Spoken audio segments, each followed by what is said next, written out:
بسم الله الرحمن الرحيم. أصدقائي الأعزاء، صديقاتي العزيزات، إخواني أخواتي، السلام عليكم ورحمة الله تعالى وبركاته. إن شاء الله سأروي لكم اليوم قصة جديدة عن صحابي جليل.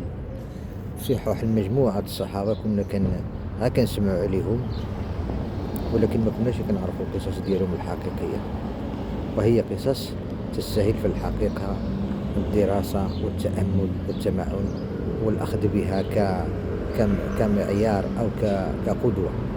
واليوم غنشوف واحد الصحابي جليل اللي هو خزيمة بن ثابت. وهذا خزيمة بن ثابت كان من الأنصار، وهو مشهور بواحد اللقب كيقولوا له ذو الشهادتين. وهذا اللقب ذو الشهادتين عطاه له النبي صلى الله عليه وسلم بسبب واحد الموقف ديالو اللي هو فريد من نوعه. شنو هذا الموقف؟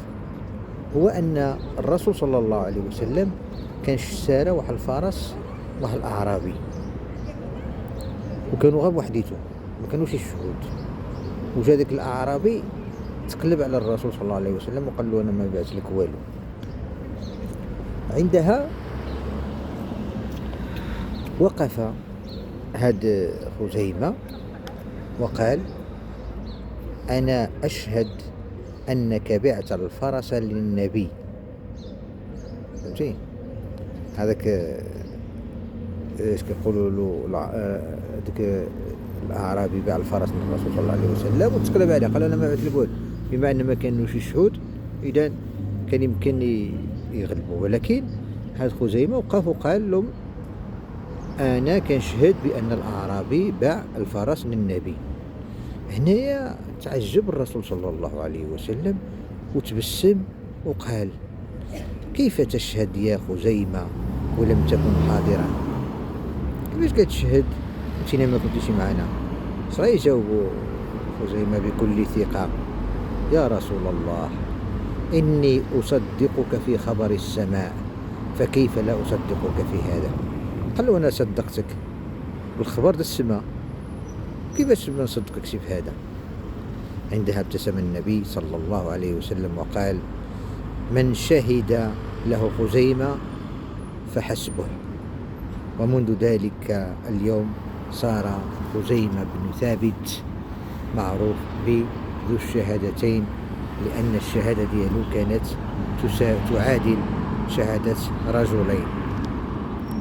وهكذا ظل خزيمة بن ثابت رضي الله عنه وفيا لدينه حتى جاءت معركة صفين، فحزن حزنا شديدا عندما رأى المسلمون يقتتلون فيما بينهم، لكنه اختار الوقوف مع علي بن أبي طالب رضي الله عنه وقاتل حتى استشهد، وكان آخر الصحابة الذين استشهدوا في تلك المعركة.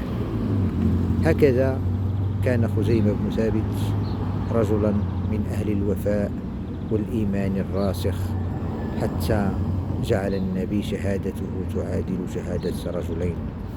وهكذا أودعكم أنا كذلك، وأستودعكم الله الذي لا تضيع ودائعه، وإلى الحلقة المقبلة، والسلام عليكم ورحمة الله تعالى وبركاته.